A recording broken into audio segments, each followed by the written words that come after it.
Welcome to the Coworking Lounge Tessinerplatz. Now it is time for Cedric Pollock for his presentation. Thank you very much. Welcome everybody. It's a really big honor to be here, as we are all in this together, struggling every day, making our dreams come true, especially when we try to make a business out of our passion. So I want to show you a little bit, not only just like the fancy things that I've done over the last 2 years, but also all the struggles that we have day in, day out. At the end of the day, you only see like the big headlines in the newspaper and like what you actually achieve, but how you get there is sometimes a big struggle and a long journey for all of us. So if you feel like you're struggling every day, welcome to my club. I'm always happy to be part of other people's journey, building something and growing all together.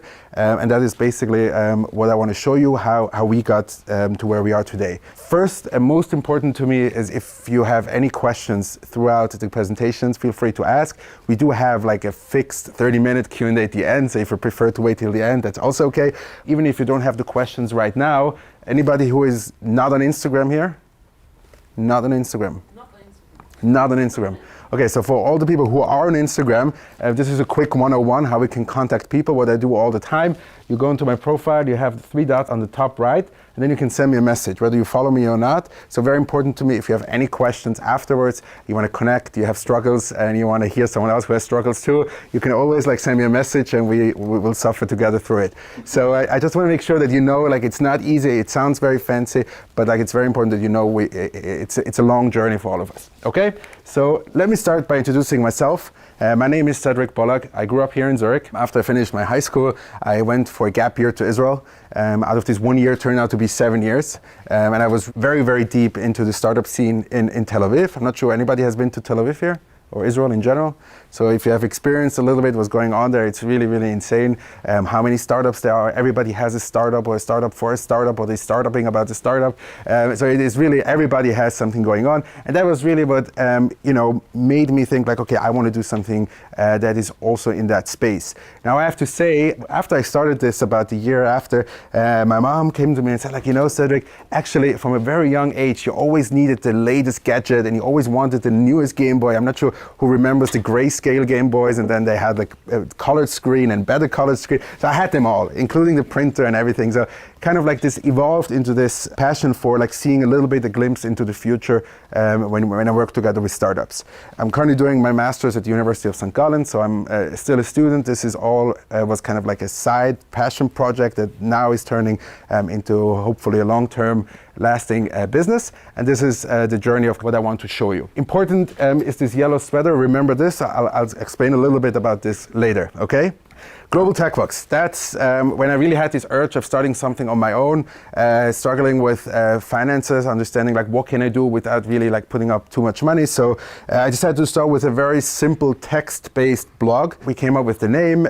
We registered the domain for I think about $12 a year. We got hosting for another $15 a year, and then I started developing my website by myself, everything doing myself. But I realized after about 3/4 of a year that my texts were really boring and no one was reading them. And I really didn't have at all a focus on what I was doing. I had every Monday, we called it Startup Monday. I was looking for a disruptive industry and I would present 3 startups. But I felt to focus only on startups is a little bit too narrow-minded for me, because I wanted to also look left and right. So I decided that for me, what works well is to focus really on the 3 topics of startups, tech, and innovation. But what then happened is I realized, as I said, that the texts were really, really boring. My texts were boring. I'm not saying text in general is boring, but my texts were really boring. And I did a pilot with videos. And the first video is still on YouTube. I'm not going to show it to you because it's awful. The first video that I ever published on YouTube was really bad production. I had no idea what I was doing, but for some reason, a very big investor in Israel said yes to doing an interview with me. I still, till today, I have no idea why he said yes, but that was kind of my audacity and what I could show to other startups that, look, I interviewed this guy, even though it was horrible video and horrible production, that he would come and talk to me in front of the camera. And that was the beginning of the journey of where I started to really produce videos on a weekly basis. In the beginning, I did everything by myself. So from somewhat scripting to recording to moderating the actual show to then editing and then publishing on social media, including the analytics.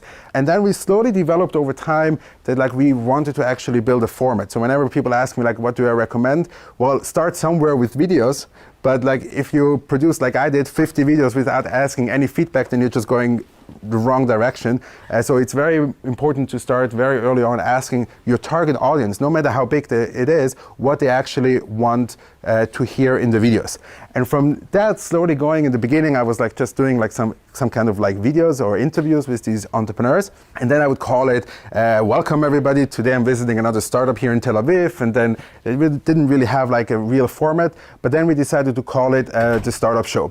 So the Startup Show now has over 150 episodes already, recorded, published. I don't even know what we're up with publishing, but in general, like every Monday we have a new video coming out where I interview a CEO and co-founder of startups.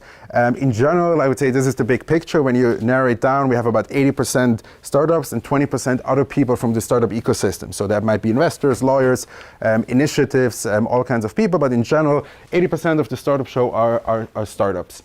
At the moment, it's a little bit of a focus of Switzerland, but in general, we have a very global approach. So we've been all over the world to interview startups, whether that was in Germany or in Spain or wherever. And the big advantage here was that like after about 50 videos, I decided to really get feedback from my target audience, which I decided to be investors, so startup investors, and I would go and send them a message, literally cold emails, LinkedIn messages, or whatever it can be, to ask them like, look, I'm producing these videos, I've produced 50 videos already, what would you like to hear? And that was when it started to really growing, especially in the space where I wanted it to be. So I never focused on how many people do I reach in total. For me, it's always important the impact that I have for the guests that I have on my show. So now when you watch a startup show, it is very clearly structured. The entrepreneurs never get the questions beforehand to keep it very authentic, to make sure that they're really saying stuff that comes from their heart. And we really try to give them, especially on the platform of the Startup Show, the opportunity really to present themselves. So it is never about like selling anything or downloading an app for certain startups. And it's always about getting the person, understanding who the person is, and understanding what they're working on and their expertise in the industry that comes along. So I assume always like if you're working, someone told me in legal tech, so you probably made some market research about what's going on in the legal tech space. So you probably have an expertise in that space that no one else has. And that is something very, very valuable. We always focused on the early stage of the startup. So when the startup started to grow and really become bigger and had funding rounds, then when you, just before the funding rounds, you see a little peak of the views because people were starting to search for them. And also after they had headlines, you would see that the views spike again for the startups that are successful in raising money. Preview for this week. I'm not sure if you ever heard about Testing Time. Anybody heard about Testing Time? Yes. Yes. Testing Time Reto is going to be number 143 of the Startup Show. It will be on Monday. But then the next learning was, that's very nice. I really enjoy doing this, but forgot to tell you, the yellow sweater, very important. The yellow sweater started off when I was in Israel, and I was just like looking for some swag to print my logo on, and I decided to buy a yellow sweater. My wife thought it was a really bad idea, and then I started doing this. Right? She was right, I guess. So I started to wear this, and then when we started to develop new kinds of videos, we realized, and I'm sure if anybody is a little bit into blogging, you always have this problem with like, when are you really talking about your opinion and when are you paid to say something? And for me, the distinction is very simple. Whenever you see the yellow sweater, which is in my entire Startup Show series, then I'm independent. All the startups that you see and all the people that you see that are sitting next to me, whenever I wear my yellow sweater, are people who are merit-based. So they didn't pay me anything. I didn't get anything for it. Sometimes I get to maybe review or I get like to test the stuff, what they're doing. But in general, I don't get paid or anything like this. For other videos, which I'll show you later, sometimes we do work together with brands. Now, what I want to tell you, basically this was very nice. I really enjoyed doing this, and I still do this and I will continue doing this. But what was missing, also one of my learnings, was when you're a moderator, you are absolutely not allowed to give your opinion. That is an absolute no-go. When you speak to professional moderators and you are moderating a certain interview, you're allowed to ask questions, you're allowed to ask critical questions, but I'm not allowed to respond if Reto says something and I totally disagree. And I was missing this piece where I can also talk about like what I think is right and wrong, specifically in the startup scene. And that's when I started with the vlog. So the vlog is basically where I have a little bit of more freedom. Number one, to work together with brands, but number two, also talk a little bit about what I believe and like what I think of certain topics. So that led to very interesting conversations. Anybody recognize this guy? Stevie Wozniak from Apple, together with Steve Jobs, he founded it. So I was able to talk to him. We developed one video together with Volvo. That was this, where we talk about the future of driving. I was invited to a conference called Redesign Financial Services, where I was able to talk to some of the leading venture capitalists, where we discussed like how will venture capital look like in the next 20 years, which is a fascinating topic by itself. And sometimes like I'm invited to give some workshops, and we record them, make sure that like we can also spread the word. So here the vlog was really designed to show kind of like more topics than just a startup show, with a little bit more of freedom. Important is to know, even if a company comes and tells me like they want to pay me to do a video, we always make sure that like I enjoy doing this video. And the reason is very simple, because I realized that if I do a project because of the money, that reflects on my entire team. And we all, number one, our results are not as good. And number two is we're not as motivated to really do a great work and great video. So we really focused that the vlog has always something to do with startups, tech, or innovation, one of these. So that's the vlog. We've produced in 2018 about, I think, 35 of these. Startup Show about 41, so we get close to about 100 videos just for my channels. Then the next thing, what was happening, again, like keep in mind that like I had no idea, we still haven't spoken about how I really make money, but in general, the funny thing was about that, like, as I had this flair for tech and gadgets and like to get them all for free ideally, all of a sudden companies started to reach out and ask if I wanted to do videos about some gadgets. So I want to show you, like, you know, like this is something I've definitely not planned when I started on my journey with like visiting startups in Tel Aviv, but like that was a very nice side like an outcome of this whole journey, where like now we produce once in a while these review videos, and I get to keep these gadgets most of the time, not all of the time, but most of the time. And the fun part is like now when I work closely with Huawei, I'm not sure you know Huawei. So I got the newest phone about a month before it was released, and that is like very cool. So that was like really like a highlight for me when I get the flagship phones already way before everybody else to really test it. What's coming up now? This is when I went to meet with Stevie Wozniak in Vienna. Also here, funny story or something just to visualize a little bit of what it means when you have no idea when you're in it. So basically I got a phone call from a friend of mine who works for this conference. We are developers. And he said, look, Stevie Wozniak is coming. You're allowed to come. I can't pay you. I can't pay you for your flight. But if you come, I can see if you maybe can meet Stevie Wozniak. So if you think what that means for me as a decision maker, number one, we have no money. So we have to figure out like if I want to invest the time. Number two, it takes me at least one day. I did it in one day, forth and back. But in general, like if you want to stay for another night or something like this, it takes you 2 days away from the team. And I have no idea whether I will go or not. So now when you watch it, like obviously you had a video with him. I'm saying like what the thoughts that go in and the struggle and the thoughts that you put in, whether you actually want to go or not, that is something that is very rarely discussed. So have a look, it's about 1.5 minutes. Can I ask you one question for the camera? I have a lot of students watch my videos. What would you tell them to inspire them for entrepreneurship? I don't know. Think of ways so you can complete a second time a little better. And a little better means fewer steps, more direct, faster. Something that makes you better than others. Good. Yes, the top one's really the ones that change the world. I really like what you said about doing things that you're good at. Well, to follow your heart, but some of the best things I ever did, I give these examples, was because I didn't have money, I had to make them inexpensive. Yep. And because I didn't have experience in those areas, I'd never built those devices before, I didn't know what the book said, how you do it. I had to sit down with the little building pieces, the building blocks, and figure out the best structure, and I always came up with better ones than were in the books at the time. So that was lucky that I had not done them before. See, if you think, oh my gosh, when you hire somebody to do a certain kind of project, I want somebody who's done this before. sometimes that could be a mistake because you're going to miss out on the real geniuses. Good. Thank you very much. Yeah, so that was definitely a highlight. But again, like what you don't see here is like, you know, the 150 videos I did before this, like how many videos I had to do till my friend called me and I actually asked and said like this was an idea. But this was definitely, you know, like if you look at the entrepreneurs that I interviewed, that was probably one of the definite highlights, or the most established entrepreneur that we know these days. Good. So let's talk a little bit now. When you saw a little bit what my passion is about, I want to show you how we made it, how we are making right now a business, because you're never done with making a business. It can always grow. It can always get bigger.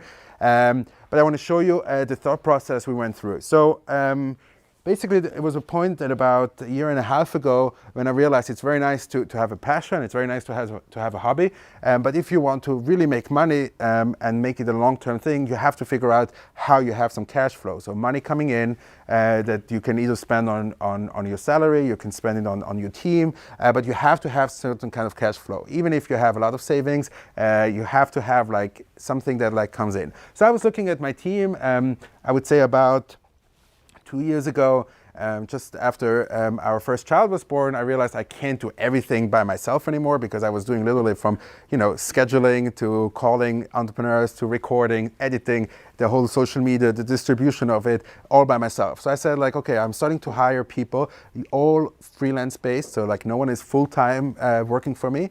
And what we were doing is like, okay, like I have a team. We are very good at like, you know, producing videos. So I say like, why don't we package this and sell it to people and brands. So I was looking at my team and I said like, you know, we have all different types of contents that we can produce. Now we have videos, we have the audio, picture, and we also have like the text that we can now produce around those videos. So we decided to really wrap this together with the next that I'm going to show you in a package where we sell it to brands. So first of all, we had to come up with a product. So this next slide is going to show you how we produce the video. So we decided, okay, let's go through. Okay, first we need the equipment. That is something that we did. Then we had to look how are we, where are we recording it. We made sure that like we had the script ready for our clients, and we also made sure that we had like the whole process from the editing of the videos in store for us in this package. And what we realized is that there's a lot of companies out there that are looking for videos right now. And if you look at trends and statistics and stuff like this, video is probably the biggest type of content that is coming in the next couple of years. So it's not too late to go into videos. You're all welcome to join the ride. It's a lot of fun. But again, like we realized that if you want to sell something, you first have to really understand what are you selling. It's something of the biggest learnings that I had, because I was always focusing on my passion. I was always focused on, you know, just interviewing these entrepreneurs. But if you want to be realistic about it, you have to also understand how you can make money with it. And then we realized the last part of this whole process is about, you know, actually managing people's social media channels. So I'm not sure anybody heard about this? Yes? Context is King Kong. So then I'm not sure who invented it, but like in my presentation said what we use is basically like, it's very nice if you have beautiful videos, but if you don't have someone listening to it, I'm not talking about the size, I'm just talking about the people that you want to reach, then it's still hard. And we have developed this way of how we can reach the right people, because in my case, we want to reach the people that are investing in startups. That's my target audience for all of my channel. So we came up with a strategy how we can really show our clients how we can use all of these different types of contents, video, audio, text, pictures, to combined with our video production skills, combined with our distribution skills on all of the different channels. So that is basically what we sell. And then at some point they asked, okay, like, can you like do your one-line pitch? Actually, by us it's two. But like now, if someone asks me, what do? We create insightful video content in the interview setting, very, very specific. We don't do any types of videos.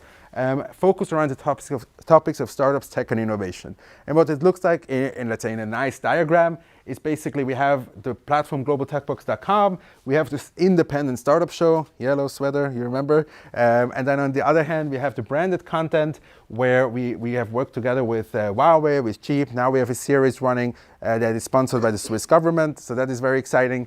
The Digital Economy Award was the project we just finished before, like the end of 2018. And in total, we produced, just in 2018 alone, 250 videos, of which, as I told you before, about 100 videos were for my channels, and about 150 videos were for the channels that are for the clients. This is only new stuff, exclusive stuff. All the recycled content is not included. So for example, for the Startup Show, we take every answer as a separate short video and publish this again. This is not included in this 250.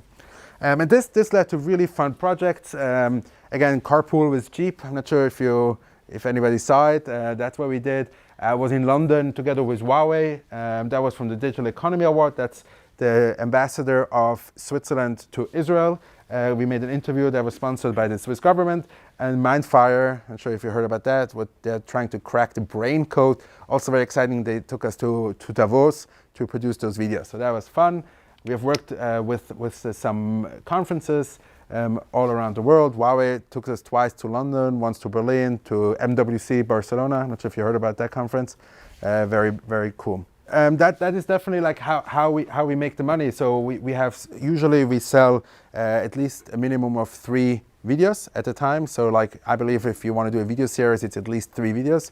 And now the solution, if you only want to have 1 video, which I believe is less effective than over a long period of time, then we can also do for the vlog 1 single video. And as you see, it's always very clearly stated, like when it's together with a company and when it's not. So like the Startup Show, as you saw, yellow sweater is always just me. And sometimes here you see other logos on the thumbnails of the videos, so it's very clearly it's branded and it's together. Important to say, I try very hard, as I said before, to make sure that like I'm interested in, because again, like for me, the audience is really also focused on startups, tech, and innovation.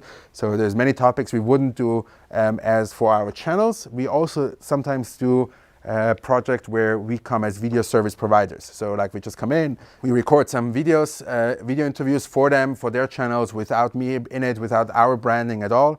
But that is more like a minority of our revenue we do. And last but not least, over the last, like in 2018, I started to get invited more and more to speak. In 2018, I gave 12 keynotes, so once a month. And my goal for 2019 is to do 24, so double it up.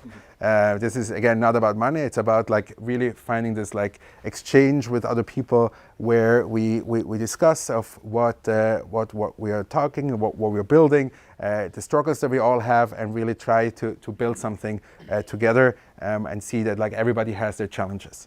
Again, like this was about really showing you this whole process that we went through from not at all knowing what we do to really being like a full-fledged social media video production agency where we can produce, more or less not unlimited amount of videos, but about, I would say, 300 to 400 videos every year, together with our clients focused on startups, tech, and innovation. That's it from my side. Now we can go to Q&A. If you have any questions, happy to answer. Thank you. Yeah. I have a question regarding your audience. Yes. Is it the same for your videos with the yellow jumper and the ones you do with companies? Yes. In general, like the simple answer is yes. When we publish it on our social media channels, then it's the same. But we realized is that like we can't get to all of the startup investors by only posting Startup Show videos. You have to make a little bit of topics left and right of startups to really attract the people that like you tell like your parents about it, and he tells a friend, and then they are actually investors. So to get to these people, you have to have a little bit of a diverse content strategy. So just startups would have just not been enough. What is important to know that like, I'm not sure how familiar you are with your algorithms on the various social media channels. Again, like I hear so often like, oh, Facebook is done. Like you don't have to be on Facebook anymore, or like the algorithms change over there. Yes, I agree, but we are on all different social media channels. So, they all fluctuate a little bit. And I'm not sure how much you know, but in general, like you have organic reach and you have the paid reach. So usually when it's a video for me, then it's just organic reach. When we work with customers, usually they have a separate budget for distribution across of these social media channels. So YouTube ads, Facebook ads, Instagram ads, whatever it might be, to really target these people that are relevant for the videos. So I don't know, if it's, let's say, cheap and they want to sell cars, then it's, we want to target people in Switzerland. But that is not the organic reach, that's a paid reach. Not talking about fake followers or anything like that, just talking about using Instagram ads or Facebook ads to get to the right people. Okay, so I have many questions, so I don't know where to start. But, we are running for 1.5 years now an interview podcast, so it was very interesting to see how you started with the video one. Just for your startup show, so how long are the videos and how many people are watching it at the moment, roundabout? Just to give us a better idea. So, I tell you, the problem is with these metrics is it's very hard to really quantify it. I can give you a number. The thing is, it's across all of our social media channels, various accounts, we always measure impressions because it's the only matrix that you can measure across all of the different social media channels, and it's not the ideal one. So yes, we reach more than 1 million impressions every month, but again, it's across so many videos, across so many different posts. I'm not sure it's really relevant to tell you. I mean, I tell you because I've it's the same challenges with podcasts, exactly the same, and Apple won't give you the detailed information anyway. But why did you start the interview one with a video channel and not an audio channel like a podcast? Yes. I mean, of course, I understand your argument that video is exploding, more and more people are watching video, but in terms of producing it, I mean, there's so many advantages having an audio-only one. Especially, I mean, with a video, you must be always sit in the same room. So, I mean, travel costs and so on. So, why did you start with a video format? Number one, I enjoyed meeting with the entrepreneurs. I think that's something you can do in audio format as well. It's not the same. I think we all agree that a personal meeting is always more efficient than a Skype call or emails or WhatsApps. So in general, I think a personal meeting is always better. Number two, what I realized there was a nice side effect, and I didn't know that when I started, is when people see you in front, sitting next to someone, they associate you with a big network after a long time. Not saying that applies to me, but I'm saying that's what I hear as a feedback from people. Oh, you meet all of these people, you must have a big network, which is a nice side effect. But again, it's not something that I'm looking to promote. In general, I'm saying when you have these visuals where people see you, even if they don't watch it, it already has the impact that I want. So how many people do you have in your team for the interviews? You're doing all the interviews yourself, so that means a lot of traveling is now involved, or how does it work? Yes. So we are a team of freelancers, as I said. So everybody has their projects that they do on a weekly basis, and we're a team of 19. So we have 3 video editors, 2 social media, 2 assistants, 2 designers, 1 designer just for presentations. But yourself, you need to visit those people, so they're not all based in I go to them, yes. So you're really flying over to Israel or somewhere else the whole time? In 2018, I was on 35 flights. As I compare, if you care to know. Yes, but most of it is in Europe, so I go in the morning, come back at night. Still, wife and kids at home, so I prefer to be at home. In your channels, you portray yourself as being an aspiring venture capitalist. How far are you along this journey? That's a very good question. So as I said, for me, I really enjoy hanging out with the entrepreneurs. I see the spark in their eyes, see how they grow their business, be part of the journey, try to help wherever I can. And then I realized if I really want to help these entrepreneurs at scale, you have to start investing in them. So we're not there yet, but it's my long-term goal. I always said by episode 300 we'll have a fund. So we'll see how that goes. But in general, my theory is that when you look at my entrepreneurs and they are successful entrepreneurs and we have the best startups on our show, the investors will come automatically. And that seems to be true. The phone calls I get, the questions I get from investors, hey, if you know someone that we haven't seen yet, why don't you send it to us? These I get on a weekly basis. So I believe that we're not there yet because we're only episode 143, but we're on a good way. It just takes some time. Also, my ambitious goal is not to have a small fund, so I want to have a big fund, so that takes a little bit longer, but in general, I think by episode 300 we'll be there. Very cool. By the way, about the length, our videos for the Startup Show are ranging depending on how the conversation goes between 20 and 40 minutes. And I really believe that if you have good content, and I don't have viral content, I have insightful content, I don't make cats and dogs videos, I make insightful content for business, then people take the time. Yeah, I totally agree. I mean, the most successful ones, I mean, they're even 1 or 2 hours. So I mean, so I totally agree with that. Yeah. Yeah. And, I mean, the average commuting time is half an hour in Switzerland. So I mean, that fits exactly into that as well. For me, I see that to be true many times already, that like the people who are, for example, like the way we structured the Startup Show is based on the feedback we got from early stage investors. So I asked them, what do you guys want to hear? And they said, all of them said, the first thing they want to hear is about who is this person. So the first 2 minutes to 3 minutes of the video is always about the person. So I don't care if they stop watching it if they don't like the person. So for me, that is always like, you know, I can't even measure how long they're staying because I don't know which view is which investor. So the only thing I can say is like, okay, like I'm happy if they watch only the first 2 to 3 minutes, and if they don't like the case, that they stop. But if they watch the entire video, they really got to know the founder, including the startup. Yeah. Can you follow up with, or how far can you track who is watching it? Well, we have various ways to do it. I think for me, what works best is the open rate on my WhatsApp group, which is very focused on just investors. So I know that in my group, I think we're about 160 people. I only add people who are either high potential startup investors or actually startup investors. And there I can see we have about 80 to 90% open rate on WhatsApp, which is amazing. So again, I'm not about the numbers, but for me it's the impact. Yeah. And it's a one-by-one game. There's no secret sauce. Yeah. Do you have any role model, and if yes, who would that be?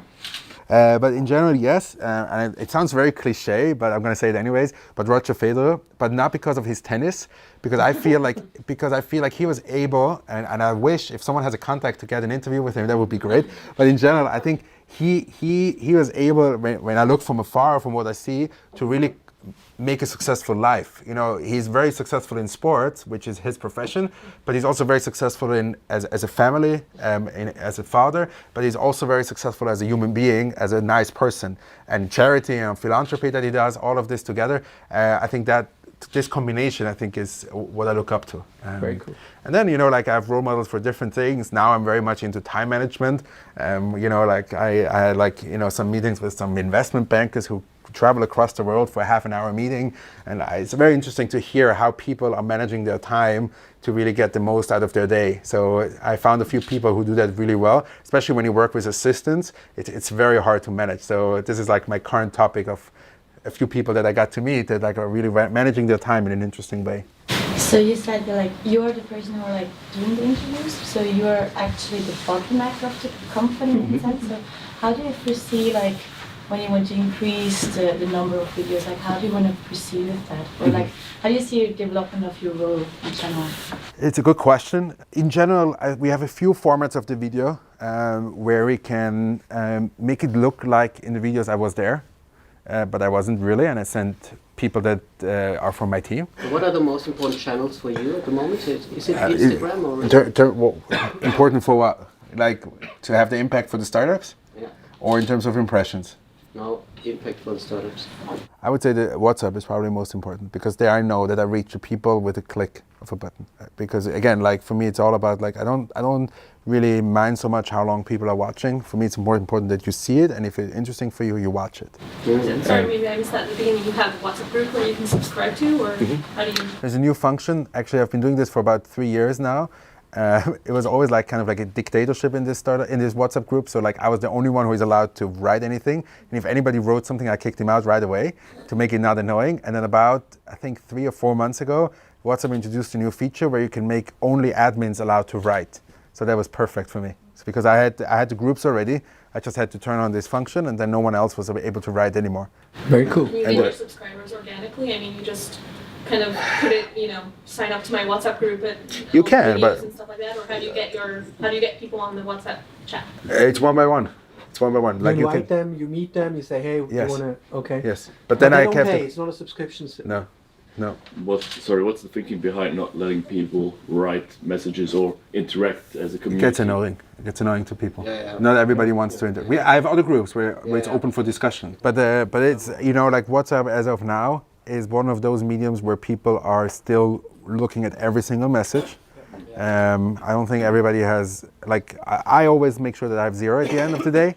I don't think that's the case with email and newsletter. I mean, we stopped newsletter because our open rate was below 10%. Maybe it's our mistake, I have no idea. Great.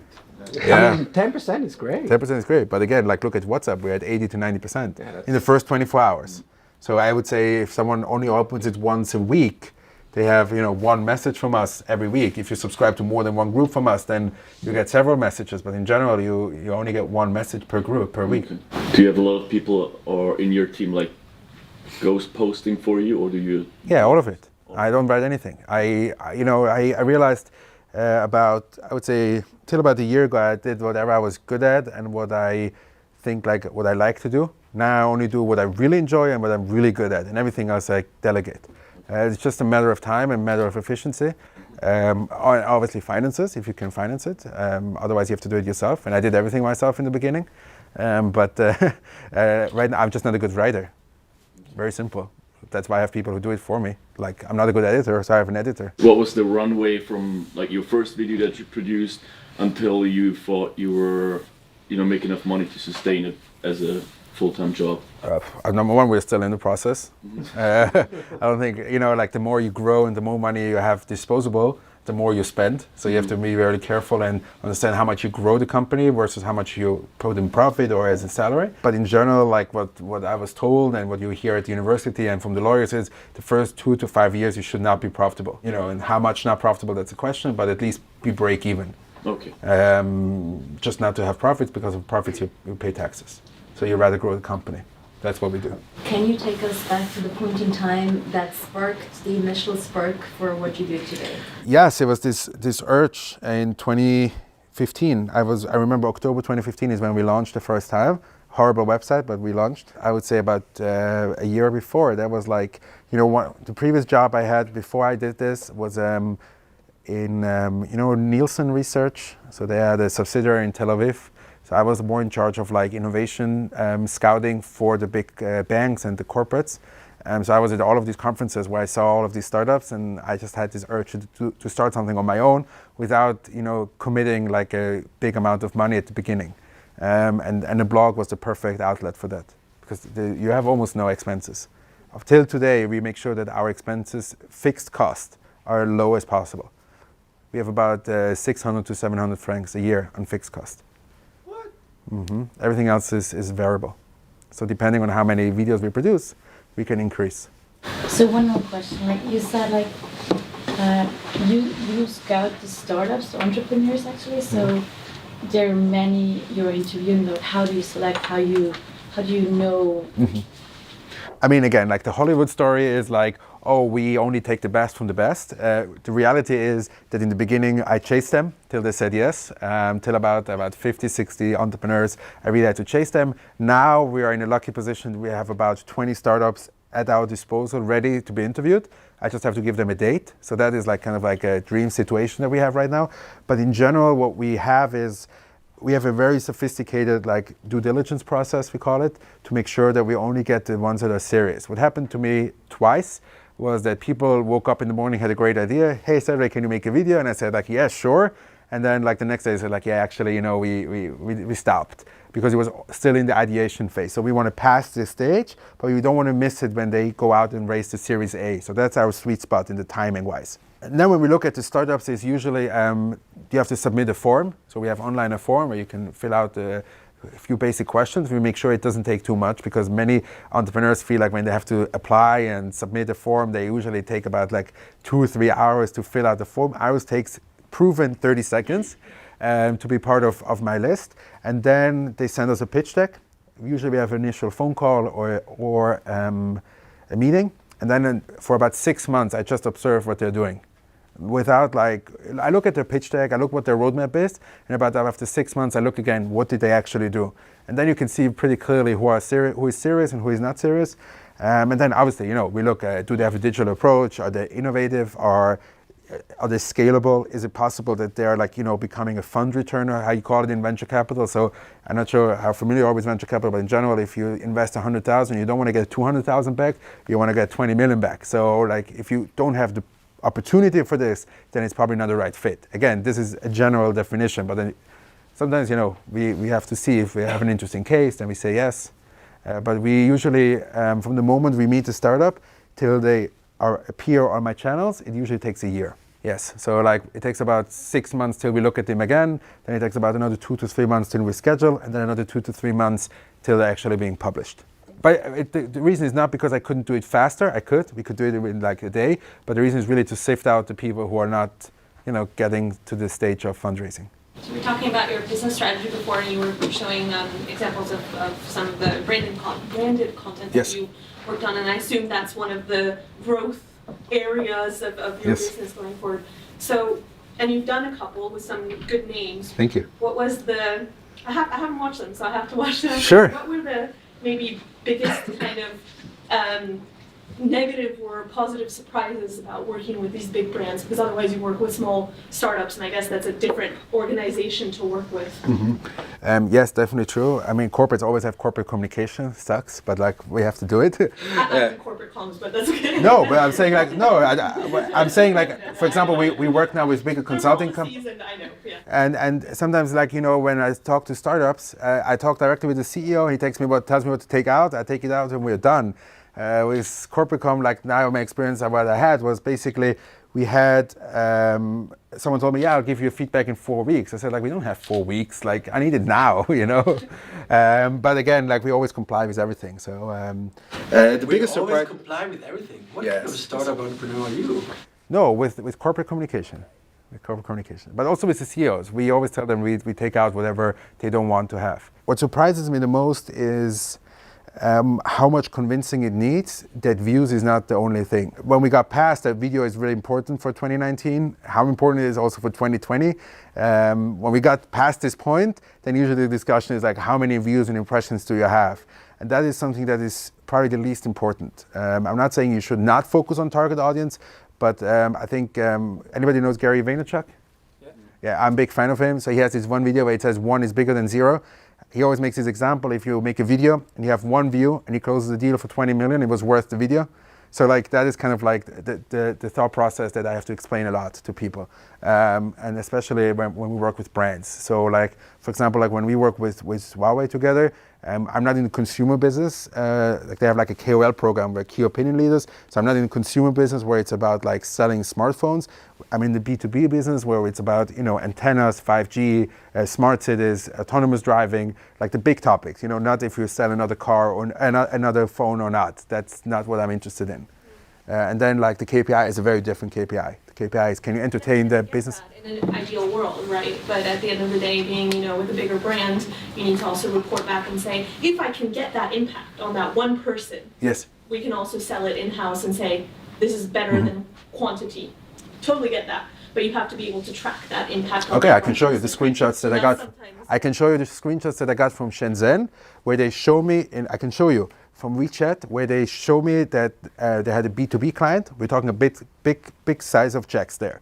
It's not about, a 700, 800, 900 franc phone. It's big checks. How they were able to get a meeting and close a deal because of my video. And you only need one. Again, we're not that expensive. We're not like, so yes, if you want, I can show it to you after. But in general, like that is definitely right. But again, like for Huawei, like the KPI was entertainment of the B2B clients in their newsletter. And then it's not about the views. Obviously, you want to know how much people watch it, but in general, it's not. We'll never get to 1 million views. Well, I guess they also increase the views by using their own channels, and that's supposed to be the whole background too, also, right? I guess, it's owned in that sense by you, but they can then use the multiplier effect, right? Yeah, that's the idea. Right. We create contents around the topics that is interesting for their client, and that's what we did for various other brands also. Cedric, can you share a little bit about the geographies of your source market in Global Tech Box? How many entrepreneurs are from Switzerland, from Europe, from Israel, from other parts of the world? It's a good question. I don't have exact numbers. Based on our statistics, what I see on social media, about the biggest chunk is from Switzerland, which is around 30 to 35%. And then we have a big chunk, the US and Israel, and then, the 20% that you have like from anywhere in the world. Sorry? The viewers are from a similar geography? Yeah. Or? Okay. Yeah, that's more or less what I see on the different social media channels. Okay. If I can help you with anything in startup or videos, always happy to help. Unless I tell you I'm not sending any bills, so you don't have to be worried about anything. I'm always happy to help. We have actually any startups here who are actually fundraising? Yes? always raising. Always raising. That's a startup. So yeah, we have a public list for with all of the investors from Switzerland. You can have access to that for free with a lot of startups, all of the different co-working spaces here in Switzerland, journalists for startups who report about startups. Yeah, if there's anything I can help, feel free. Instagram, WhatsApp, business cards are here if you want one. Thank you very much for being here. Thank you very much as well.